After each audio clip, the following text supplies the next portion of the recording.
Good morning, everyone. Is my voice audible?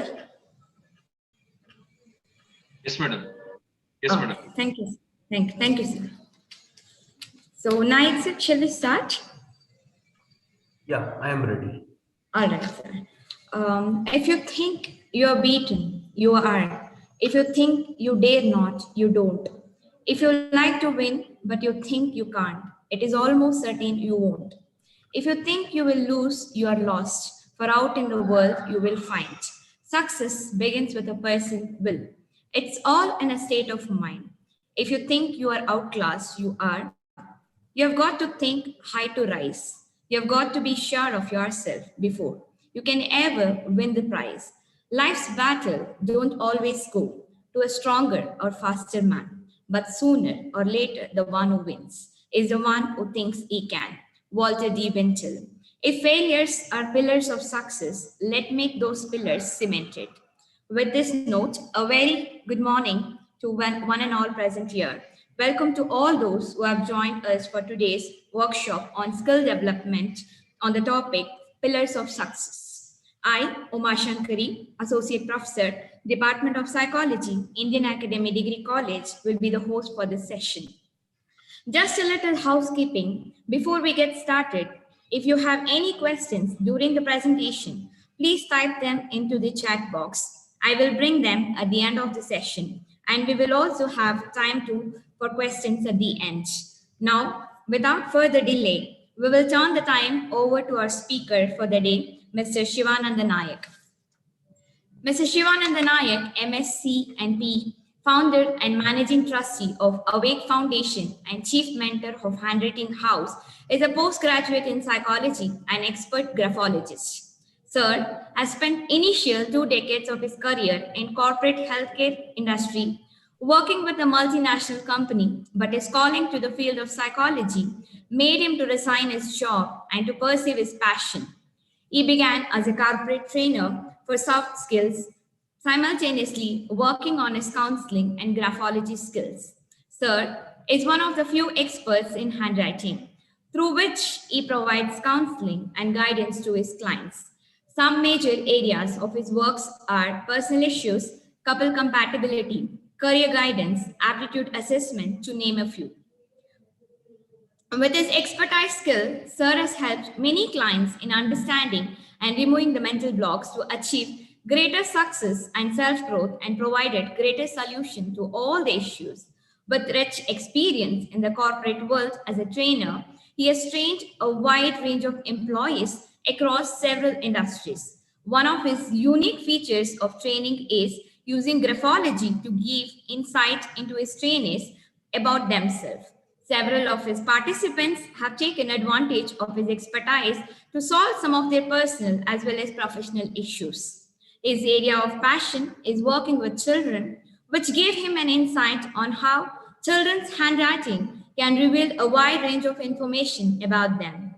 Beginning with improvement of handwriting of children, he identifies the academic, emotional, and physical problems. Not only he deals with the students, his team assists parents in effectively providing solution to the problems of the child, either working through them or around them.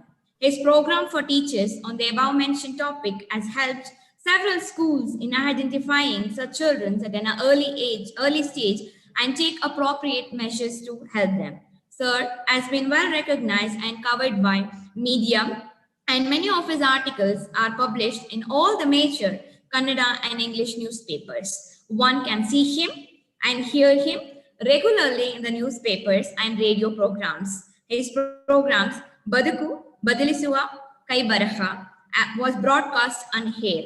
He has used handwriting as a unique tool to diagnose academic and emotional issues in school-going children and address them in a non-invasive manner. A strong proponent of mother tongue, local language as a medium of instruction, career based on aptitude. He has been a part of several seminars and debates, including on TV channels. Being a Kriyavan, he brings in his facet of human technology to his professional practice. I wholeheartedly welcome you, sir. Over to you, sir. Thank you very much, ma'am. Thank you very much. And good morning to all the participants.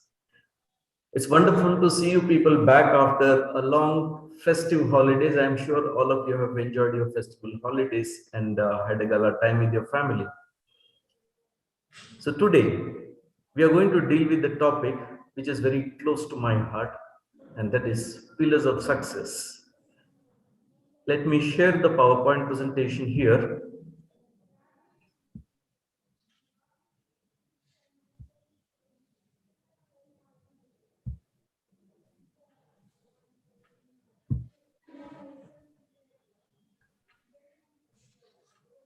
I hope the presentation is visible to you all. Yes, Yes, sir. sir. Yeah, thank you very much. Now, let us understand what is success. I think it's very, very complicated to define success because we have different parameters for success. Each one of us may define success in a different manner. And at different stages of life, we look at success from different perspectives. In fact, yesterday I was talking to a 10th standard boy who was not very sure whether should take commerce or science after his 10th standard. And when I asked him, what is that you want to be moving forward in life? He told me, sir, I want to be rich and I want to be famous. Now, money and fame are only the byproduct of success. Let us understand this. Often we mistake these as the actual success, but they're only byproducts of success. But what success actually means needs to be understood and defined by the individual many times. According to me, there are three pillars for success. The first one is the aptitude of the individual. Now, let us understand what is aptitude. We do use this term quite often, and I'm sure many of you are going to write these aptitude tests in future when you want to take up jobs. So, what are these aptitude tests? The tests that you face, which are called as aptitude tests, are specific aptitudes required for performing that specific activity. But in real sense, aptitude is one's natural ability, be it learning or performing in specific areas of life. For example, acting is something which usually is natural and seldom is practiced. Music, we find a lot of trained classical musicians, but when it comes to music per se, it has to be a natural aptitude again, where the person's creativity will work at a completely different level. Interestingly, this is very easy to observe and you can identify it yourself. You don't have to go outside. I'm sure many of you will relate. When you perform certain tasks or involved in certain specific activities, you feel at home. You feel very comfortable. You feel that I know this already. You feel that I can do this. Even though you're not trained, even though you have not been given any sort of information before, still you feel comfortable and at home. This can be a very strong indicator of your aptitude. And when aptitude is seen in abundance, very strong, it may be called as talent.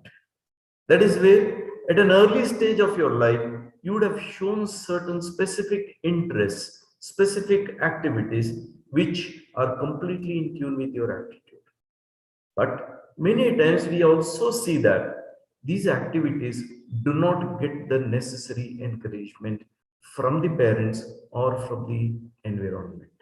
For example, I come across a lot of students who are extremely talented, extremely good in sports. But once you reach ninth grade or 10th grade, there is a lot of pressure on you from your parents and also many times from the schools to drop your sports and start focusing on your studies. Because we believe that marks or the certificates that you get in your 10th standard, UC or later are going to give you life. Let us understand this academic learning is complementary to your aptitude. If you understand what is your aptitude and then pursue your academics, that's going to be far more beneficial, far more rewarding for you as an individual tomorrow to perform in your professional life or to make a life out of your own talent or aptitude. The second pillar is the attitude. Attitude is the way you look at things, the way you set your attitude or your thought process in terms of achieving what you want. I often give the example of two cricketers. I'm sure one of them is well known to you, and the other one, many of you may not know. The first one that I would like to quote or mention is Sachin Tendulkar. And the other one I want to mention was his partner from his school days, and put together, they established a world record partnership of more than 600 runs. And his partner was Vinod Kambli. I'm sure some of you remember him, and many of you would have forgotten. Tendulkar went from strength to strength. Even though he had a few failures in between, he went on to overcome those limitations or those challenges and perform and establish himself as the god of cricket, literally. When it comes to Kambli, he was a stylish left-hander, much more graceful, if I have to say. If you have seen his play, he seemed to be much more graceful. In fact, he was compared to Brian Lara. But success went to his head very early. He started missing practice sessions. He started indulging in activities which are not in tune with his performance. And that is when we started seeing failures from his side. After about 23 tests and a few one-day internationals, Kambli was slowly fading out and he was thrown out of the Indian team. And we lost a beautiful talent which would have probably stood equal to Tendulkar or maybe even surpassed him. So, friends, attitude becomes very, very important as a pillar to establish ourselves and be successful. And then comes the skills. Any task, any activity that you want to perform needs to be practiced as a skill many times. Yes, when you go for skill training, they will teach you as to how the same task can be performed much more efficiently and much more adeptly. So you save on time, you save on effort, you probably also will be saving on a lot of other things when you are adequately skilled. And friends, now that you are entering the college, you are actually getting into this part. I'm sure you would have been often listening to this word skill and skill development these days because there is a continuous campaign from the government side in terms of skill development. Yes, we all need skills to perform the tasks and perform those tasks with efficiency and with greater capabilities. So, friends, skill can be picked up anytime. In fact, we say uh, learned skills. For example, when you do not have the right aptitude, but you get trained in certain things, you can still be skilled and be able to perform that task reasonably well. Often we also find that the task or that particular work becomes stressful to that individual because they do not have a natural aptitude for it. If I have to give an example, we find a lot of people having the classical symptom, what we call as Monday morning blues in background. These days, of course, most of the people work from home, so we don't get to see it as a common syndrome. But then it is a well-known syndrome in psychology circles where many families almost go into a gloom by the time it is Sunday evening. Just thinking about their work next day. They have to travel, they have to go and work in the office. Okay, so when somebody does not have the aptitude but has the skill, the possibilities of burnout, possibilities of stress, the possibilities of dislike of the job can be pretty high. And that is where we talk about low job satisfaction. Having spoken about the pillars, being a psychologist and a graphologist, how does it relate to me? As I was mentioning, these three pillars, aptitude, attitude, and skills, can actually be identified through your handwriting. To a smaller extent, I would say the skills, because what we call as the acquired skills may be visible, but natural aptitude is something which may be seen in the handwriting pretty easily. Now, without our help, how can we know them? I'm sure you would have heard of this quote, your future is in your hands. Yes, this is very true because the key is in your handwriting. If you can understand what your handwriting actually says, probably you will be able to make those choices in a much better manner. Not necessarily, of course, you yourself, you can also go to an expert to get an idea about what your handwriting actually indicates. Now, can handwriting do all these things? And how can handwriting be giving you so much of insight about an individual? Now, let us understand this.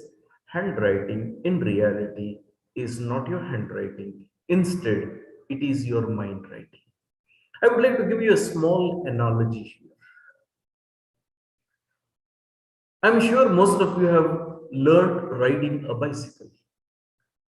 And I just want you to recollect the initial days of your bicycle learning.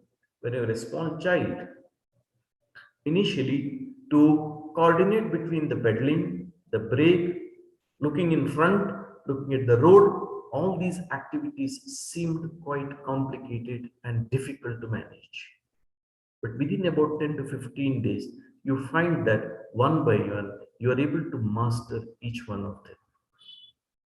Many of you would have used bicycles with those additional supporting wheels, and after some time, you slowly remove those wheels and you're able to balance comfortably.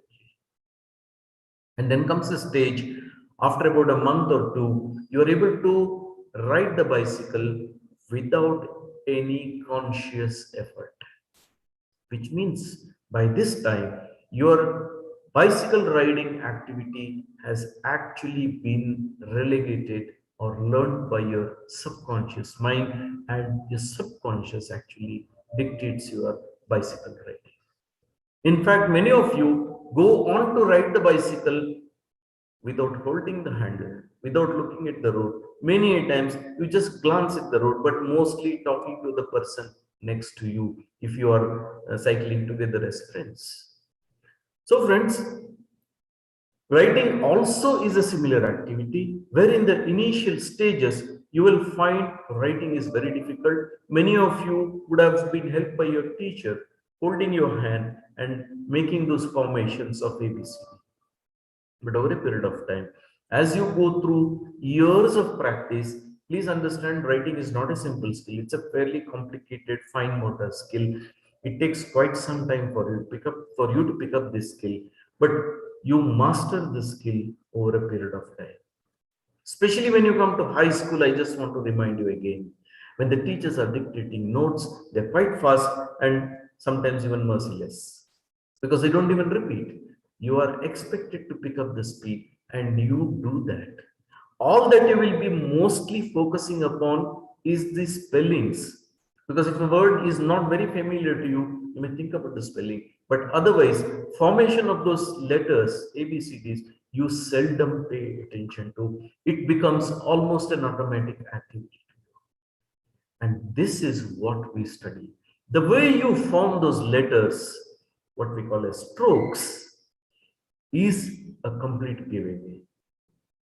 And at this stage, we say that your handwriting is no more your handwriting, it has become your mind writing. Interestingly, many students tell me, sir, my handwriting keeps changing. Very true. Please understand, as youngsters, you are highly susceptible to influences. You go through a lot of emotions, and these emotions have an impact on your thought process. And your belief systems are still not firm. And that is where these influences get reflected in your handwriting. I'm sure many of you would have copied your friend's handwriting, tried to copy your teacher's handwriting, specific strokes in those writings, but over a period of time, you find that those strokes do not remain in your writing, they just disappear. In fact, if you have those characteristics in you, those strokes will still remain in your handwriting. If you do not have those characteristics, those strokes will disappear over a period of time. Yes, another common rules or common complaint or a comment that comes from students is my handwriting keeps changing. So as I told you, yes, handwriting will change with time. And for me as a graphologist, I will consider the handwriting as matured enough after the age of about 22 or 23. Because after that time, you will find that your belief systems are set, may not be everybody, but a large majority, and we will be able to interpret that as the personality of the writer. So till about 21, I would still not call it as the personality of the writer. At the same time, we also need to understand your handwriting will start reflecting your aptitude somewhere after the age of 9 or 10. Especially if it is a talent, you may start seeing them from the age of 9 itself. Usually, I recommend that students from grade 8 can come to me for career counseling. We can identify the aptitudes from grade 8. Yes, there are a few other things that I expect them to do, or I encourage the parents to get involved with to identify and confirm the specific aptitude of that particular individual. Handwriting also reflects the attitude of the individual. How do you look at life? How do you look at specific things in life? Can be detected through the handwriting again. Handwriting can also tell me what are the limiting beliefs the individual may have. Please understand, as Uma ma'am was mentioning in the beginning itself, limitations are in the mind. It's your belief system. But the opportunity outside is limitless. And if I believe I can, I will. That's where the beautiful Sanskrit saying comes, Yad bhavam tad bhavati. As you think, so you become. Yes, you also can identify the fears and defenses. This I have specifically mentioned basically because one of the major aspects of success is our interpersonal skills. And when we have fears and defenses, they directly interfere with our interpersonal skills. These are the major aspects that I've highlighted, and we can detect a lot more information or identify a lot more things about an individual from their handwriting. So let us try to understand how do we do this, what all things we can identify with a couple of examples. So when we analyze handwritings, we look into some of the factors like this, which give us classic indicators as to what this writer is trying to say through his or her handwriting. First is the zones. We divide the handwriting into three parts: upper zone, middle zone, and lower zone. Then we have the slant, the way the writing is tilting. Then we have the pressure, the amount of pressure you put on the writing, spacing, direction of lines, regularity, size, tempo, connected and unconnected writing, rhythm, simplification, beginning and end strokes, margins, and then of course the signature. Signature, in fact, plays a very important role. My dear friends, this is the time you normally form your signature. please be very careful when you form your signature, because it can actually stand between success and failure many times. If you do not have a good signature, when I say good signature, it needs to work for you, and you also need to know how to make your signature work for you. Now, before I move on to the next part, I'm sure all of you have your paper and pen ready in front of you. You can type into the chat box.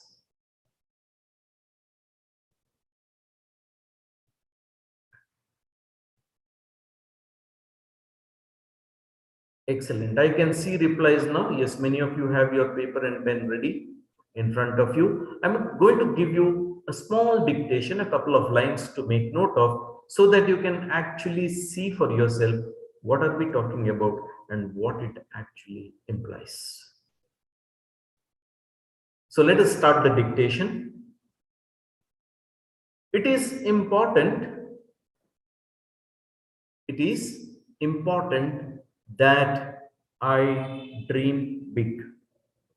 It is important that I dream big. Only when I dream big,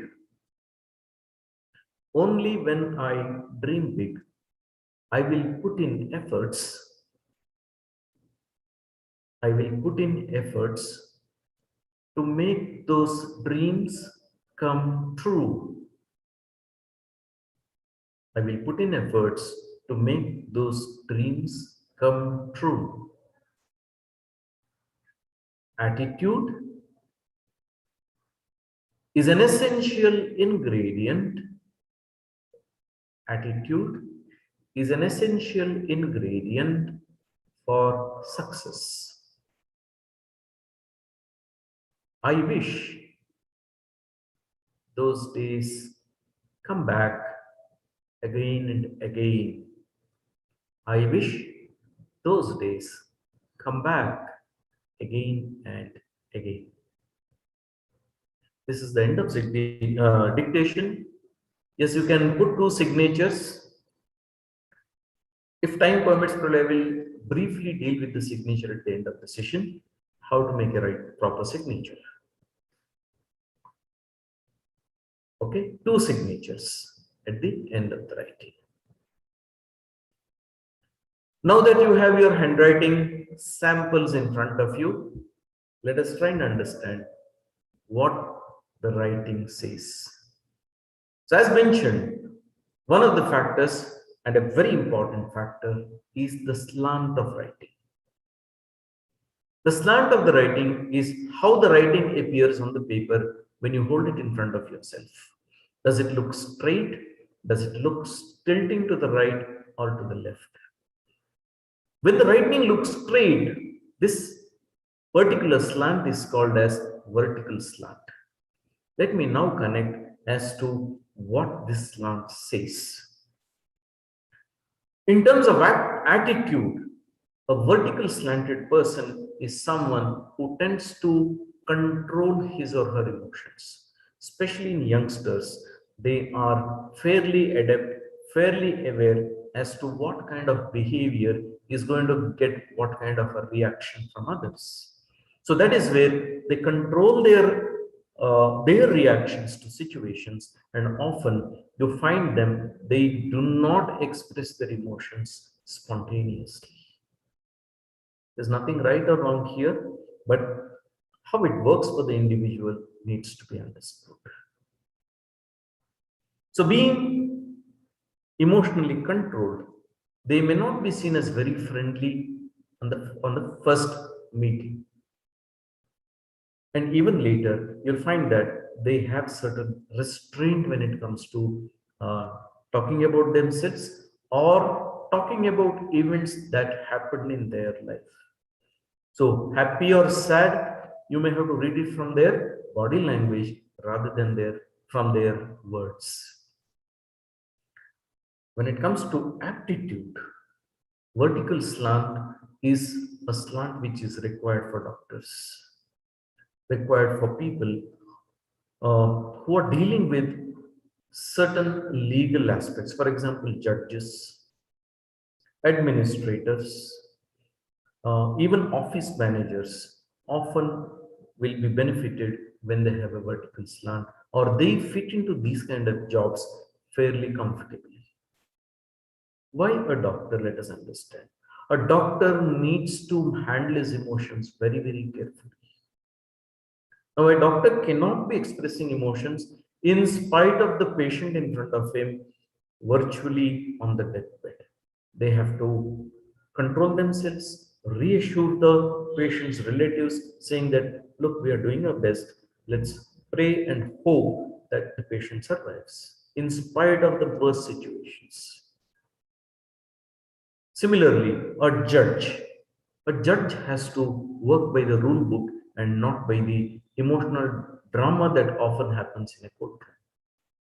So they have to remain very objective, very, very specific to the task, and completely follow the rules that are laid down as the legal framework.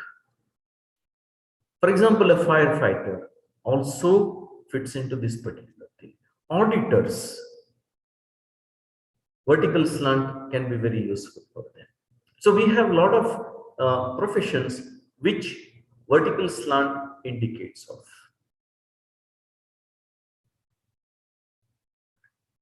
The second one is called as a slight right slant.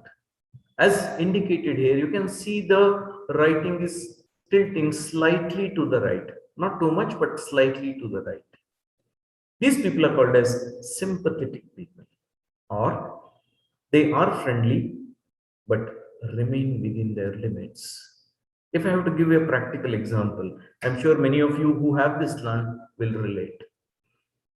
Now you are waiting for your bus in the bus stop, and then somebody asks you time. You're okay telling the time, but if that person tries to strike a conversation with you, you may not encourage that person much. Okay, which means yes, you understand probably this person has a need to know the time and you tell the time, but for the conversation, you're suspicious, no, or you're not very sure, should I talk to this person or not? Because you immediately probably will be concerned about the intention of the person trying to talk to you. These people are fairly good in terms of people management because they can sympathize, but they will not let go of the company's interest or their own personal interest when it comes to handling the responsibility. For example, if I have a HR manager who is with this slight right slant, and this HR manager is facing a situation where the applicant is making an emotional appeal. The applicant says, sir, I am in bad need of this job because my family has been suffering. This job means a lot to me, and by giving me this job, you will be actually helping a family of four to have 2 square meals. But unfortunately, the applicant's qualification or the experience does not match with the requirement of the company.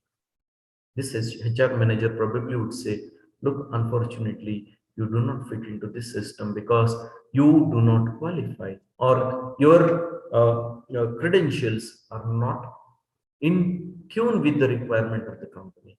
However, I know of another company, or I know of another friend of mine who's also looking to recruit people. I can refer you there. So this is how these people may actually work. So as already mentioned, yes, where administrative and people responsibility are together, slight right slant does reasonably well.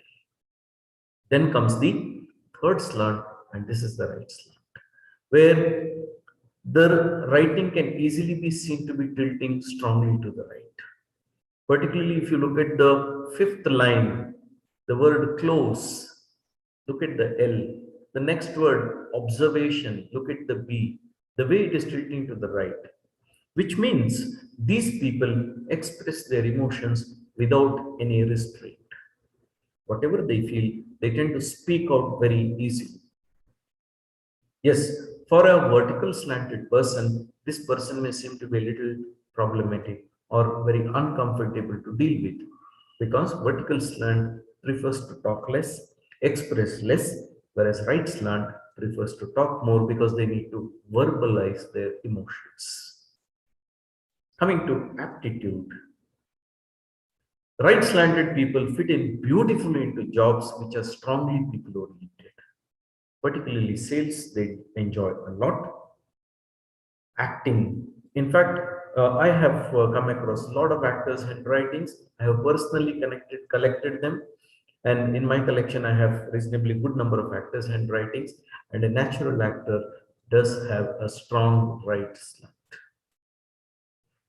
In fact, many of you who have a strong right slant but are not very comfortable acting on the stage, you feel that I am not a good actor, please go and join an acting workshop, a theater workshop.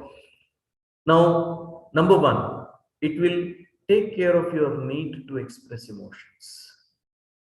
Many a times, if you're self-conscious, if you're not very comfortable expressing your emotions in front of people, because as a youngster, you would have faced a lot of disapproval. Now, people telling you, hey, keep quiet, don't act like mad. If you face these comments very often, you will find that you become hesitant and your expressions come out only in familiar circumstances. So by joining a theater workshop, you will it will help you to express yourself more comfortably and express yourself in front of people also. You are actually channelizing this particular talent of yours in the right manner. And don't be surprised if you get a call tomorrow to act in a movie or a serial or whatever it is, because you will get that confidence when it happens or you practice in theater. I have a personal example here. My own sister's daughter, she had this kind of slant, but very, very shy when it comes to talking in front of people. So she was put in a theater workshop, and this girl went on to do her graduation from one of the top colleges in Delhi.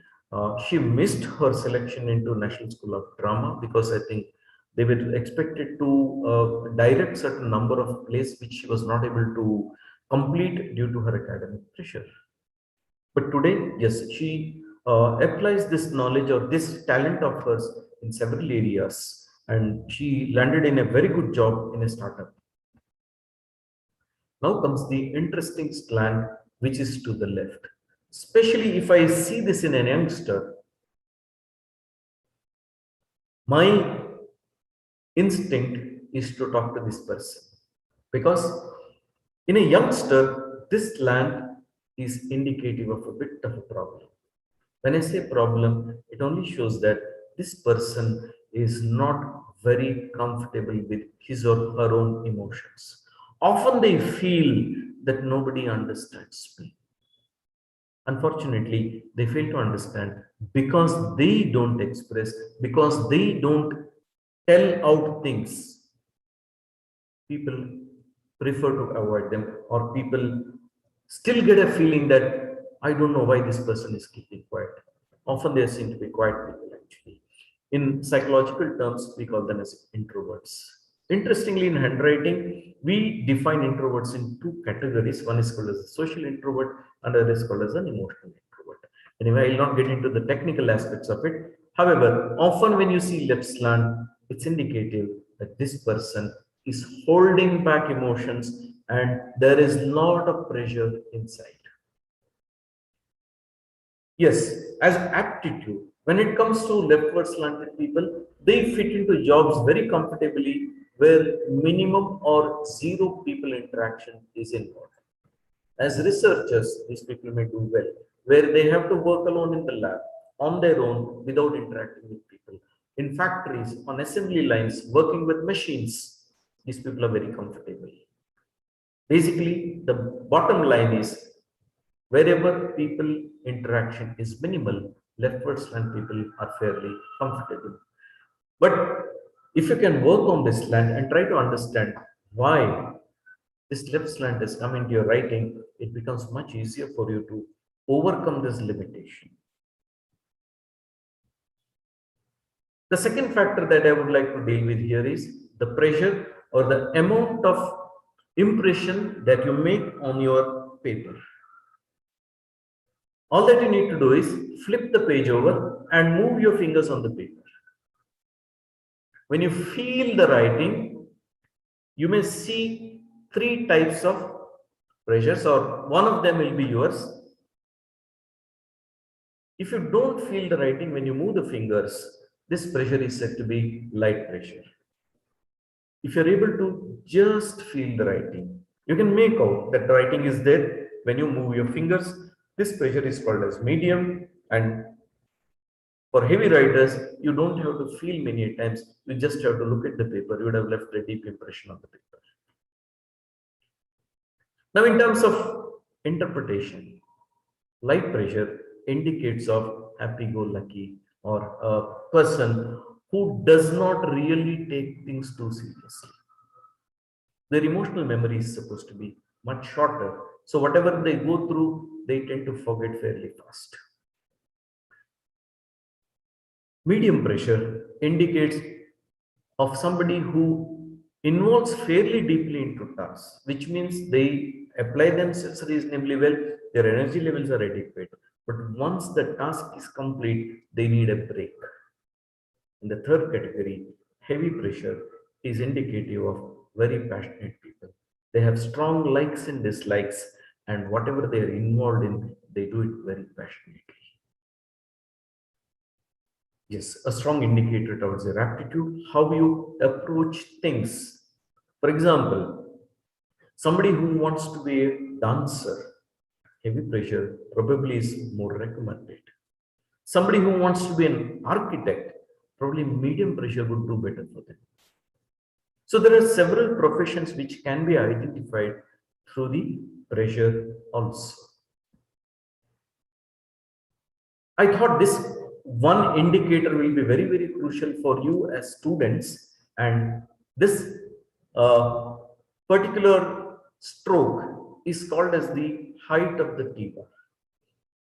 You have two parts in the letter T. You have the T stem which goes up and down. Sometimes you make a stroke which is only from top to bottom, and then you have the line across.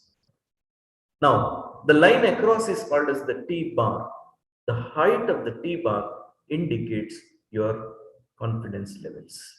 When your height of the T bar is right at the top, or you cross the T bar right at the top, it's indicative that this writer has strong confidence or high confidence levels. They are ready to take risks. They are capable of looking into future. When I say future, it is not about predicting the future. It's about, yes, I have a vision. This is what I want to do, and this is how I want to do it. This is what you get to see when you see the T bar, which is fairly high.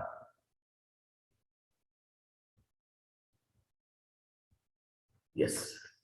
The second one is a T bar which is crossed somewhere near the halfway mark, but a little above the halfway mark. Halfway mark or a little above. Okay. Here, the confidence is said to be average, which means any task given to you, you would like to approach that task in a very practical manner. You would like to know how it is to be done, what needs to be done, and what is the likely end result. This is the need for clarity. And then comes the risk-taking factor. Most of the times, when the T bar is at halfway mark, this writer wants to play it safe. Now, the earlier T bar, which is right at the top, are the ones who probably fit into higher management levels. Whereas when you have the T bar at halfway mark, these people fit better into middle management level. Then comes the T bar, which is below halfway mark, or which falls within what we call as the middle zone. If your T bar is going below or is less than at the level of letters like A, N, M, these T bars are said to be low T bars. These writers are said to have lower confidence levels. because they are not very sure of themselves. They feel inadequate. I don't know. Probably I can't do this. I am not capable enough. So they see a lot of limitations within themselves, and thereby they are not very sure of taking up the tasks which have been assigned to them. Even if they do, they have a fear of failure. Then comes another interesting thing. Now, here what you need to look at is not the height of the T-bar, it is about where you place the T-bar. I picked this particular trait specifically because I have seen this often in students, the T-bar being crossed to the left of the stem. As I told you, the movement which goes up and down is called as the stem, and the line across is called as the T-bar. So the T-bar is predominantly on the left side of the stem is what you get to see in this particular writing. These writers are said to be procrastinating because they delay actions. Often they are not very comfortable with what they are dealing with. They're not very sure about what they're supposed to do. Many times they're insecure also. And let me tell you why this happens often in students. If you have taken a course which is not according to your aptitude, please understand your motivation levels are going to come down. So T-bars on the left side also are indicator of your motivation levels. So friends, if your T-bar is crossing to the left, you immediately need to pay attention and buck up. Find out what is actually stopping me. In fact, when you deal with assignments, for example, okay, these are the ones who will submit the assignment quite late, probably on the last day, when the deadline is given, before maybe half an hour of the closing time, you will still be working on your assignment and requesting your lecturer, sir, ma'am, please 5 minutes, I'm finishing it, I'm going to give it now. Okay, so this is the kind of delay you get to see with these kind of people. There are a lot many things which can be identified. I have just given you one letter and two other factors. One is the pressure and other is the slant. And as we already have seen in the beginning itself, there are a lot many things. Individual letters, individual moments can be interpreted as various facets of your personality. And when we combine them together, many times we will be able to understand how this person is going to behave in a given circumstance also. Now, the best part is if you know how to analyze handwritings, you can help yourself very, very easily. It can be a self-exploration tool or a tool to understand yourself. Yes, you can also talk to experts because I don't expect everybody to learn handwriting analysis and explore themselves. Basics you can understand to an extent, but an expert is somebody who probably would have put in 3 to 4 years of practice and understands how to look at handwriting from different angles. So talking to expert always helps. And yes, consulting a psychologist come career guide, if you want to specifically use handwriting as a guidance tool, is the most recommended. Not just a graphologist, but preferably a psychologist come graphologist, because psychologists are trained. And here I would like to add a couple of words, basically because often, be it the general public or even among students, going to a psychologist is a stigma. We are not very comfortable. Often we think that only mental cases go to a psychologist. Please understand, a mental case goes to a psychiatrist. Psychiatrist is a medical practitioner where, when there are clinical symptoms and the person requires therapy or treatment using drugs, that person needs to go to a psychiatrist. Whereas a psychologist plays multiple roles.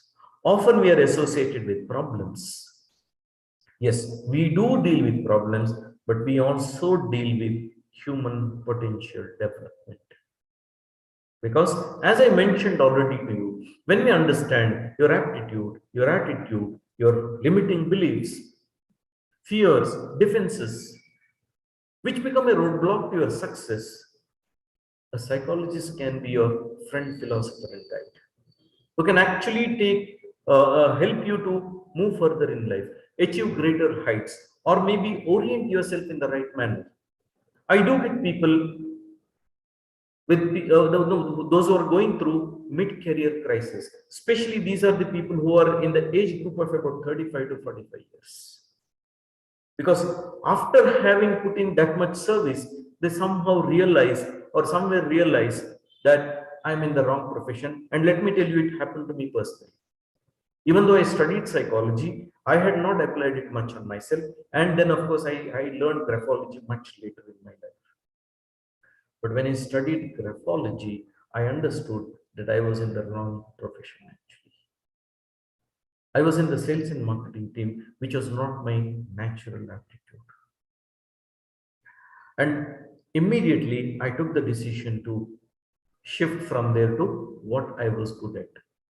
And it has been a very, very rewarding progress from then on. So friends, your handwriting can reveal a lot of things, and fortunately your college also has a full-fledged psychology department. Uma ma'am herself is trained in graphology. I'm sure she will be able to help you a lot, and you can always go to experts wherever it is required.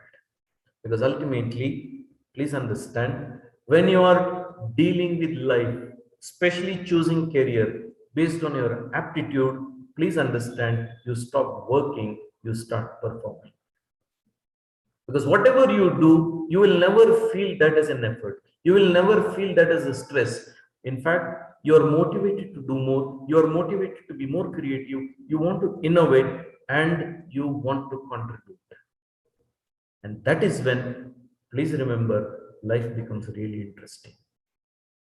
I would not like to comment about the monetary benefit here at all, because if you are good in whatever you're doing, you will get what you deserve. Money is never a limitation for a performer.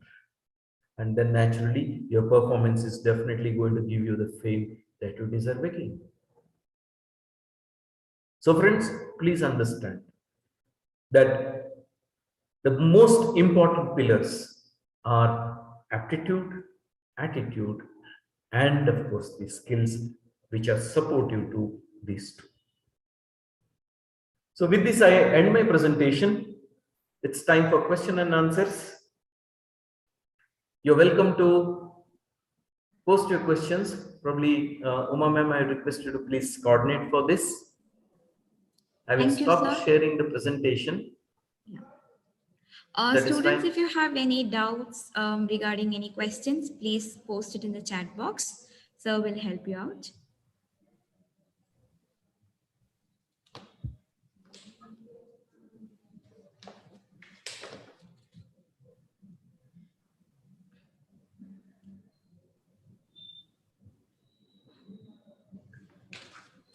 Okay, Sanya has a question here. She wanted me to repeat something. You can unmute yourself and tell Sanya, what is that you want me to repeat?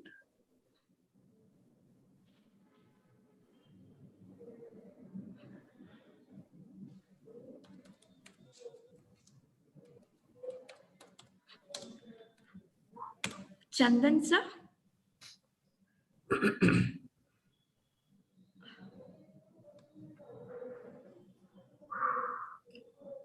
Nice. I'm glad to see so many questions. Sir, there is one question. Yes, please. Sir, why do they insist learning cursive handwriting and when they say we have our own style? Okay. Whether it is cursive or block writing or print writing, what we call as when you write individually, it is left to the individual. We do not recommend as a standard procedure that it has to be cursive. But when somebody writes in cursive, the flow is seen to be better, and it is only reflective of the flow of thought of the individual. And when somebody writes in print or block, it has its own interpretation. So I don't define or specify that this is how you should write. I only try to understand what are you trying to say through your handwriting. I hope I have answered this question. Yeah, thank you, sir. So there's a question by student Prasad. Can handwriting change your life, sir? Yes, I did see see that question. Yes, Prasad, let me tell you, your handwriting can change your thought process. There are two ways of dealing with this. We use what is called as grapho-cybernetics, that is writing of patterns, and there is another called as graphotherapy, where you change your strokes. But I do not prefer to use graphotherapy or change of strokes just like that. I probably will use that method only if that person is accessible to me on a regular basis. Because I recommend certain changes, you practice them on your own, do not come back to me, and then you land in trouble. I don't want that to happen. When you change your handwriting, please understand it is going to have an impact on your personality. And I've come across several people who have gone through this particular process and landed themselves in trouble. That's the reason I said, please talk to a psychologist, come graphologist when you're talking about handwriting and handwriting change. There are a lot of people who do handwriting analysis and give you off the cuff suggestions to make changes in the handwriting. It can be dangerous. Thank you, Okay, sir. thank you. There's a question, a student who had asked about the signature, sir. You told at the end you are going to, Yes, yes, sir, you told to teach how to sign out signature. yeah. So that they're pending. You want me to address that now or probably No, once we finish later. with the questions? Yeah, maybe Yes, we'll finish up the question. yes. Um,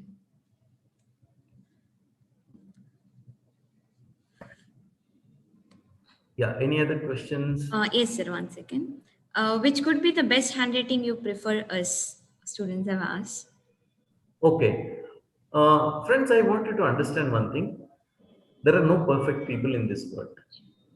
We all try to achieve the so-called perfection because, for according to me, there is nothing called as perfect. Because once you reach that stage, there is no further scope for improvement. Whereas life is a journey. We go on working on a lot of things, and based on our experiences, we want to orient or reorient ourselves, change our priorities depending on the situational demand. So we constantly try to maintain an equilibrium in our life. When the equilibrium is disturbed, you will find that person goes through a lot of trouble, particularly psychologically. So there is nothing called as perfect handwriting. Thank you, sir. There's a one student, sir, why we should not change the handwriting? Okay. As I told you, it is not that you should not change the handwriting. If you want to change the handwriting, there is a specific manner in which you need to work upon it. You need to know how to do it and what is the impact, what are the implications when you change. Let me give you a small example. I showed you the confidence levels based on the height of the T-bar. Somebody has a T-bar which is below halfway mark and starts changing that and starts putting T-bar at a higher level. Now, you felt limited, you felt a little restrained because you are not very sure about your own skills. When you raise your T bar, you have not worked upon your skills, you have not worked upon your language knowledge, but only the confidence has gone up. Then there is a change in your behavior. In fact, I did a short study on this. About 100 people, I made them to work on this, and I found that many of these people, more than 80% of them, landed in almost symptoms like what we define in DSM-4 as mania. Okay, so changing handwriting without proper supervision is certainly not recommended. It's like going to the gym without any instructor. Thank you, sir. Sir, you gave certain points for different kinds of handwriting. Yes. So every time our handwriting is not the same. Yes. So what's your opinion about it? As I already mentioned, especially amongst college students, the handwriting keeps changing. Basically because your day-to-day experiences will have an influence on your handwriting. Okay, and that is where, as I told you, we consider handwriting as mature after the age of 22 or 23. But interestingly, when it comes to aptitude, when it comes to certain aspects, we find that they are there for a long time. And also please remember that I don't recommend just based on the handwriting. I will put you through certain exercises or specific tasks to perform so that you are able to clarify and reassure yourself that this aptitude is present in you. Thank you, sir. Sir, can handwriting bring positive thoughts? Okay. Now, while practicing handwriting, when you practice in a specific manner, yes, it can help you to come out of certain situations. For example, I have developed a program based on an old Indian practice. It is called as Likita Nama Japa, wherein I'm sure many of you students also will relate to this. You might have seen your elders writing their favorite god's name or Ramnam or some names regularly in the book.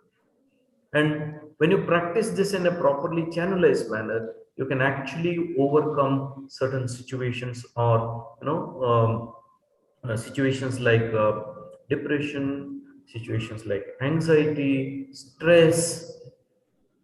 So handwriting can be very useful in such circumstances. Thank you, sir. There's a question from Varshini. When your handwriting is partially straight and partially slanting towards the right, does that person fall into a vertical slant or right slant? Okay. Please understand here, handwriting is not print, it is written with hand. Thereby, fluctuations are common and slight variations in handwriting are very, very common. So, when we study the handwriting, we try to understand what particular slant you maintain majority of the times. And you will find that when you actually do it, we measure the slant and actually tabulate it.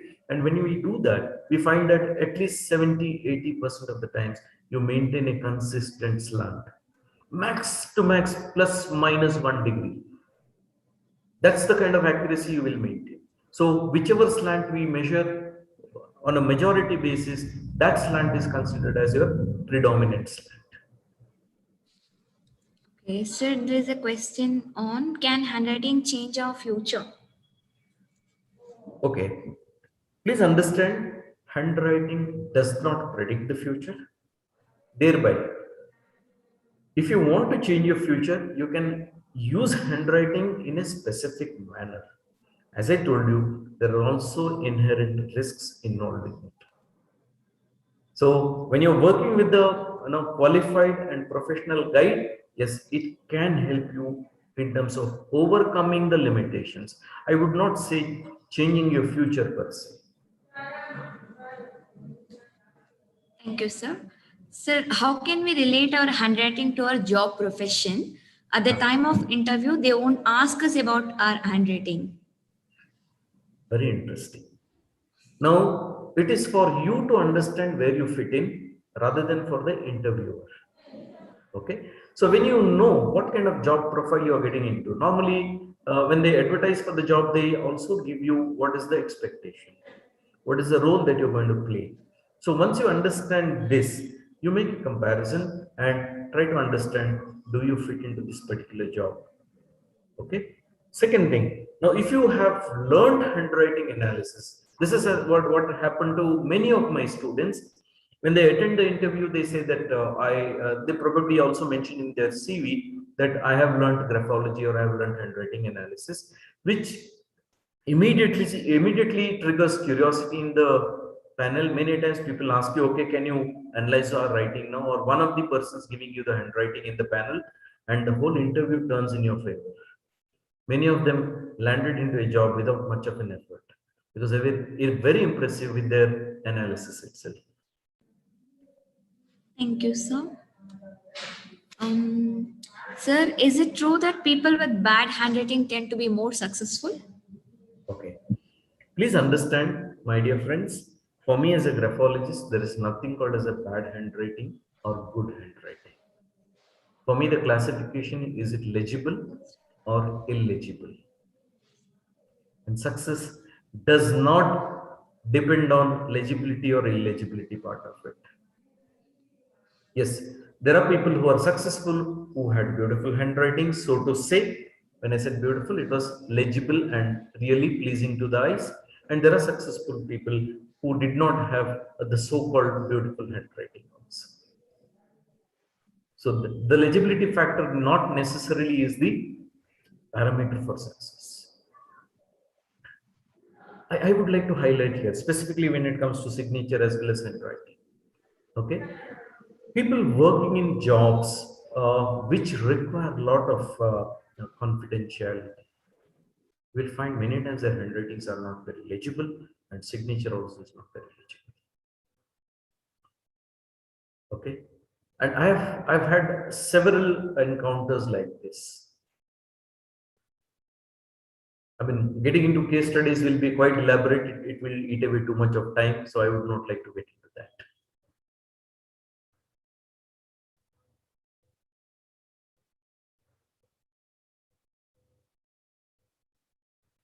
Okay, when handwriting is falls to the left.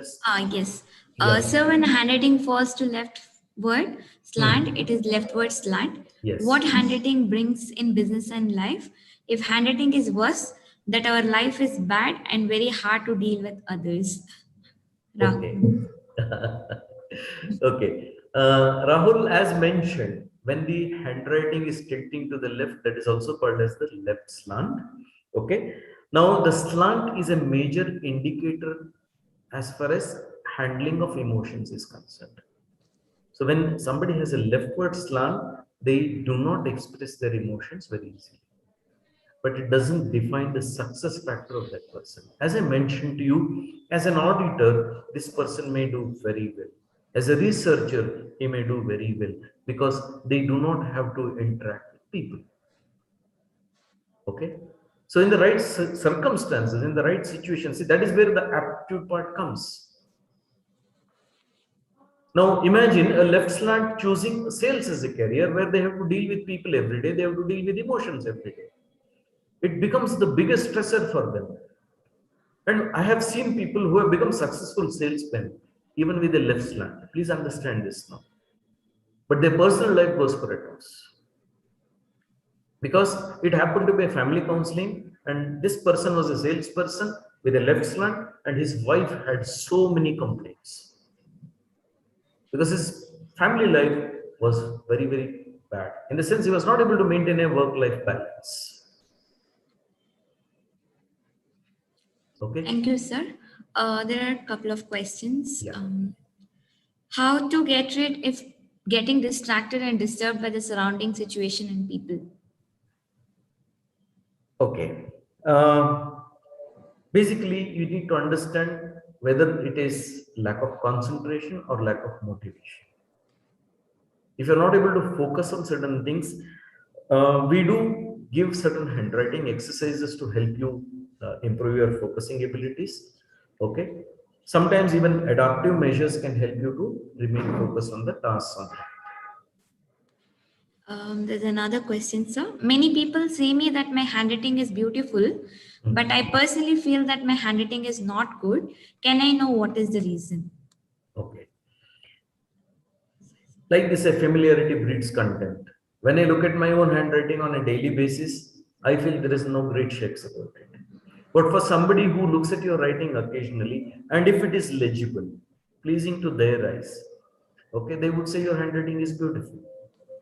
So there is no standard to measure or specify that this handwriting is beautiful or this is not beautiful. As I mentioned already, it is legible or not legible. Simple. Yes, sir. Do font size matter? Yes. When we talked about the factors, one of the factors was size of the writing. So again, let me brief, since you asked this question.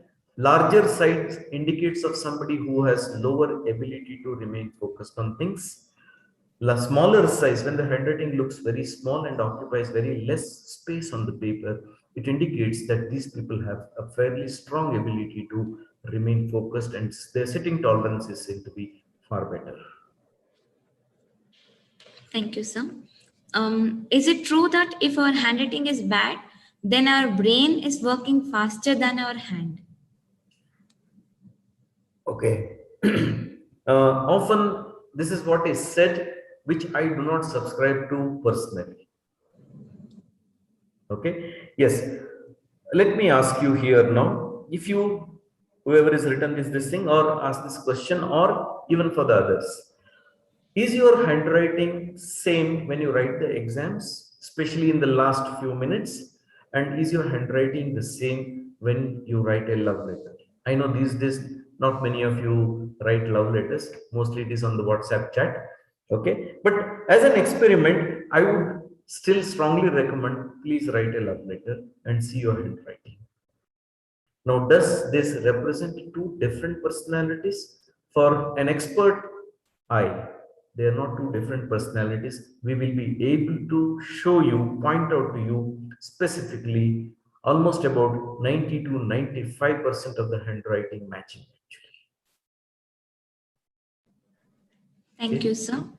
What could an equal T-bar say about a person? Can you come back, ma'am, again? What would an equal T-bar say T-bar about a will person? equate T-bar? Equal, sir. Equal. Equal in the sense? A T-bar, a line which is equal in the middle. Okay. Now, if the T-bar is crossed on the T-stem in such a manner that both on left side and right side, it is equal, okay, it is indicative of balance is what we say, especially in terms of the thought process. The person is trying to balance things with regard to the past and future. See, finer interpretations will be difficult to explain unless you are sitting in front of me and we are actually making the movements and showing to you. Exactly. Thank you, sir. What's the difference between a graphologist and a handwriting expert? Very nice. I'm glad this question is asked. Handwriting expert actually is a legal terminology, and this is used specifically for document examiners who are into forensic document examination, because they study the handwriting in multiple perspectives. Okay, pressure is one of the factors, of course, they study, and they don't interpret handwriting as psychology. This is the first thing that you need to understand. But a handwriting expert often studies psychological interpretations also, basically to understand the psychology of the writer. Because if there's a criminal tendency in the handwriting, so it gives them far superior advantage in terms of getting deeper into that particular case. So a handwriting expert studies the inks, he studies pens, he studies nibs, he studies movement, he studies pressure. Not only that, he studies the ink quality, the chemicals used in the ink, he studies the paper, he studies typewriters, he studies the makes of the typewriters. If a document is typed using two different typewriters, they will identify that. They will identify if a document is signed and then typed or typed and then signed. This is a depth a handwriting expert goes into, or a forensic document examiner goes into, which we don't deal with. My job is only to interpret the writing. What this person is trying to say, what is the thought process of the writer is what I try to understand. Okay, thank you, sir. Since our countries are getting advanced, technologies, computers, do you think handwriting could be a factor for success? Yes, handwriting is still a factor for success. Let us remember this now. Earlier, people, just about 50 years back, when I say earlier, just about 50 years back, there were not many people on the roads, especially early in the morning, going out for a walk because they have diabetes. Because those days, incidence of diabetes was much, much lesser. People used to walk as a part of their daily routine itself. Whereas today we find that walking has become an exercise. People get up early in the morning, go out for a walk, basically to burn calories. Similarly, today we may not be using handwriting in a professional arena, but then use of handwriting certainly cannot be ruled out as a psychological benefit, as an emotional benefit, and maybe even in terms of communication, it can still be very, very useful. Thank you, And sir. that's where I Last. strongly urge friends, please don't give up your handwriting. Practice it, it helps a lot. Thank you, sir. Last two more questions, sir. Yes, ma'am. What is your opinion in difference between left-handed person handwriting and right-handed person handwriting? Are they both same? Wonderful. I'm glad this question has come. In the beginning of the presentation, I mentioned to you that over a period of time, your handwriting is not your handwriting, it is your mind writing.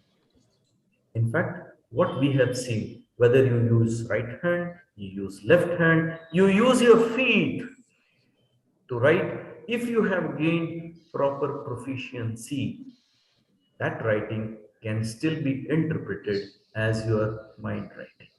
So it does not matter to me which part of the body you have used. Thank you, sir. So most of them say that our heart is based on our writing. Like if my writing is worse, am I the worst? Is it true? Uh, I consider this is a repeat question. Please understand here that legible or illegible does not mean, please understand, does not mean it is your character.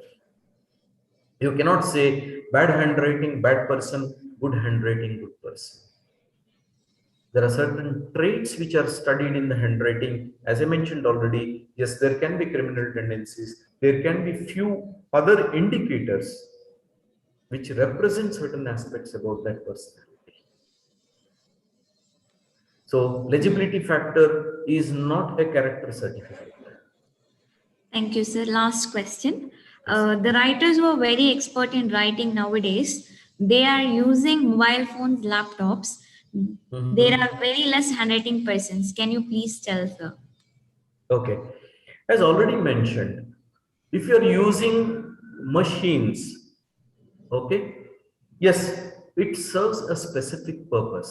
For example, if I have to write an official communication and I have to write it by hand, legibility can be a problem. In that case, it is more prudent today to write an email or type out on MS Word and send that letter itself to the as an official communication. But when it comes to writing a diary, in fact, many of psychologists often recommend to individuals to write diaries because writing is a wonderful activity to purge your emotions. You express your thoughts on one side, and the writing activity by itself is highly beneficial to that individual. Thank Okay, you, sir. I think we've answered almost all questions. Oh, there thank is you one very more much. question. Last Yeah, question. yes, Why please. does parents or family judge by looking at handwriting and tell that you can't succeed until you change the style of writing? Okay.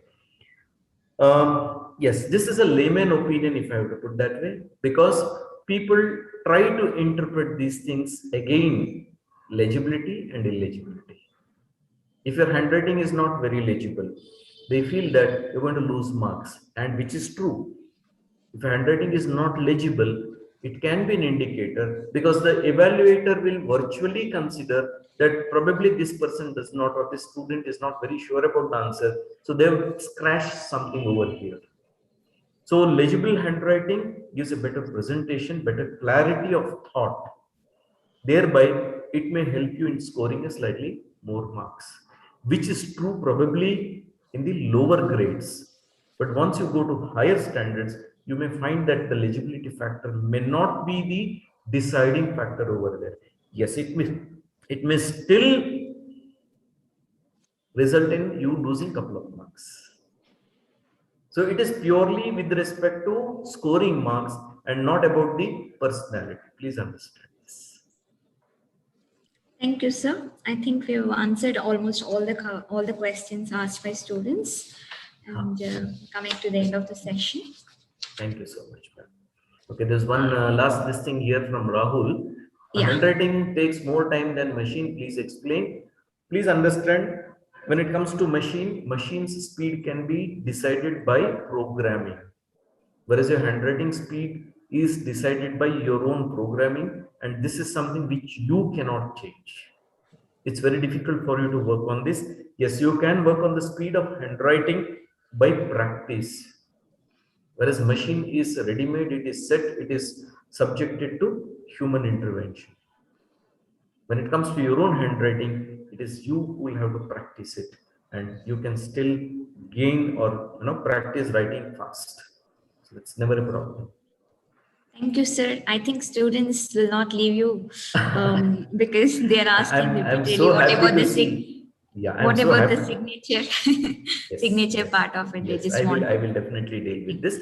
But I'm so happy to see so many questions. It shows the level of involvement. It shows the level of curiosity and interest in the subject. Thank you so Okay. much, sir. Now, coming to the signature, there are few things that we say should be present in your signature, and there are few things that should not be there in your signature. Okay. Now, few things that should be there in your signature. Especially as youngsters, if you really want people to recognize you, okay, the signature has to be readable. I won't say beautiful, it should be readable, at least partially. For example, if you're writing your name, at least half the name should be readable. If you have a short name, the full name can be readable. Okay. Now you can include your family name or father's name, because some people have that also. Okay, you can use the surname. There's no compulsion on that, but whatever you write has to be legible, if not fully, at least partially, so that people understand this is the person who has signed here. Second thing, the signature has to be sloping slightly upwards. When I say upwards, it is about the baseline. The writing should look as if from left to right, when you see, it should go upwards to the right, because this indicates of a very positive presentation or a positive attitude. You're optimistic. Okay. The size of the capital letters, when you sign, the first letter of your name and of course the surname also, preferably should be capital and of reasonable size. What we say is it should be at least the height of other letters in the middle zone. When I say letters in the middle zone, they're like A, M, E, etc. They should be more than twice the size of your middle zone letters. Okay. And then preferably have an underline below the signature. Underlining the signature adds strength to the signature. Okay. Similarly, the don'ts, as far as possible, avoid any into mark on the signature, especially those who have names like Kumar. When you write the K, it looks like an into mark. Please be very careful how you make that particular stroke. It should not look like an into mark, especially if it is coming in the middle of the writing. For example, Arun Kumar. And this K, when you write, the into marks virtually cuts across the whole signature. Even the lines cutting across the signature are not recommended. And circling the whole signature or circling signature partially also is not recommended.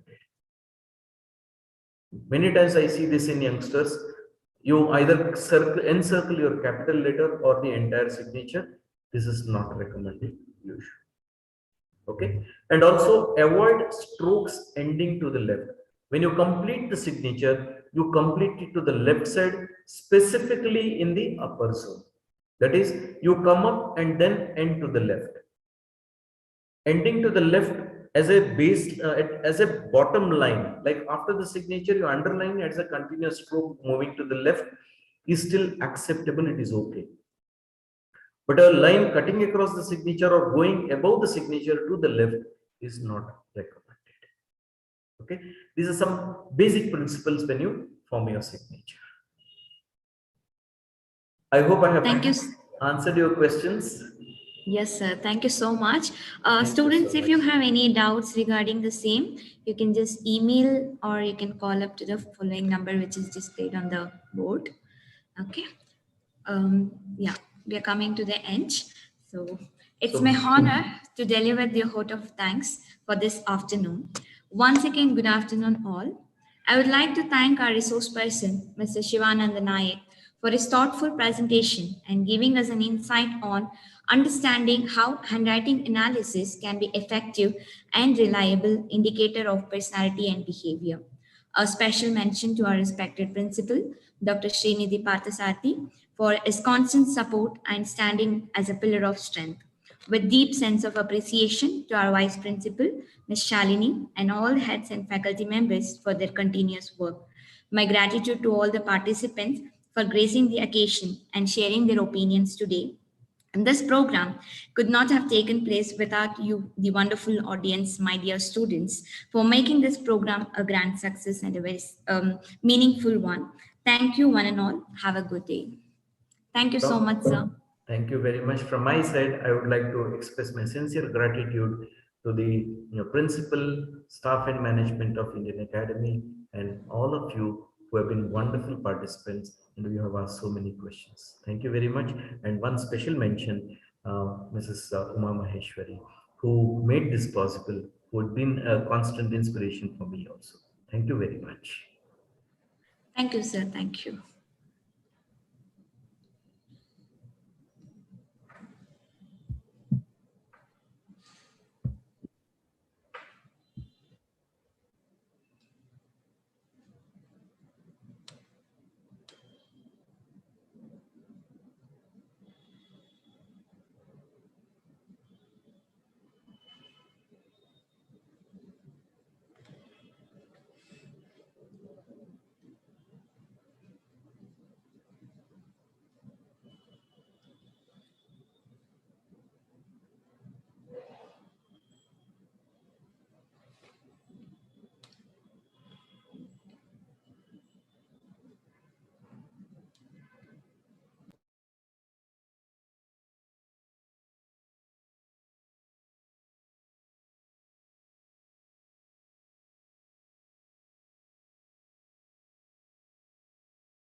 All the other students can leave the meeting.